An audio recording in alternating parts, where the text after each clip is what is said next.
Boss Oma, sana mapansin mo tong comment ko. Ano bang magandang pasukin na diskarte lalo on-off lang yung napapasukan kung trabaho? Bago ko nga pala sagutin yan, tarot mo na sa'yo, Boogie. At napakaganda ng katanungan mo. Para sa akin, may mga ano kasi tayo guys, totoo lang. Kanya-kanya mong diskarte tayo sa buhay. Ako kasi, kahit saan mo ako dalhin, kaya kong ano yun. Hindi ko man alam, pero kakayanin ko. Kasi mga tol, tinawag natin may mga sarili-sariling diskarte. Sarili mo yan eh. Ikaw ang magdadala sa sarili mo. Ikaw ang mag-decision kung tama ba yung ginagawa mo. Sa diskarte naman, marami na rin akong experience sa pagdidiskarte. Natuto ako mag-buy and sell ng mga cup, short, damit, kung ano-ano. Basta alam kong tama. Wala akong tinatapakang ibang tao. Kumbaga, lumalaban ka na ng patas. Ganun. Ganun ko inhandle yung sarili ko. Tsaka, depende naman sa tao yan kung masaya ba siya sa diskarte niya. Nagagawa niya ba ng tama yung diskarte niya, nagkakapera ba siya doon. Ako kasi, marami akong gusto. At ito yon, ang pagkakatay ng sasakyan. Ito yung pinaka-hobby ko at tuwan-tuwa ako sa diskarte kong to. Kaya ngayon, samahan niyo ako magkatay ng sasakyan. Let's go! At ngayon, paalis na kami. Tara, samahan niyo kami magkatay. Bago tayo magkatay guys, kain muna tayo. Pares! Sit, let's sit.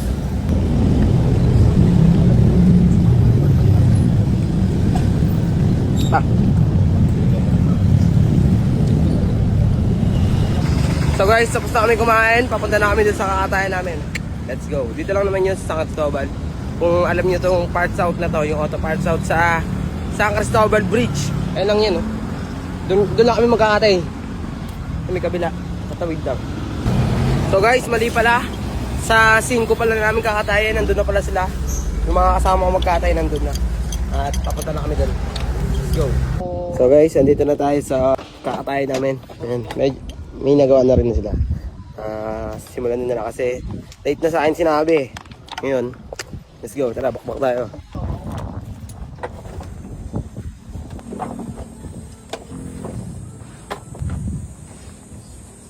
Kitang magtabi. Ano yung gusto ko kayo? Alam mo ito na yun. Kapit yan, kapit na ito.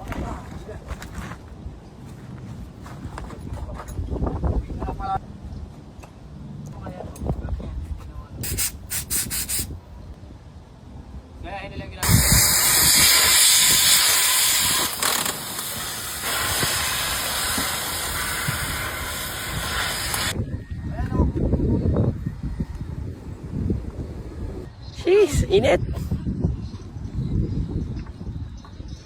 Hindi na lang guys. Tatapos na rin kami dito.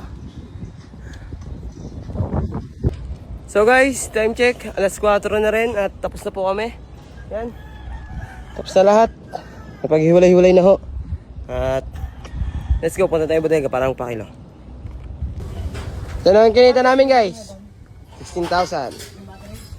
Let's go. Paldo na naman si Lolo. Hindi pala. Taga-backlash lang pala tayo ngayon guys. At tara, bigyan na natin, sabihan na natin to.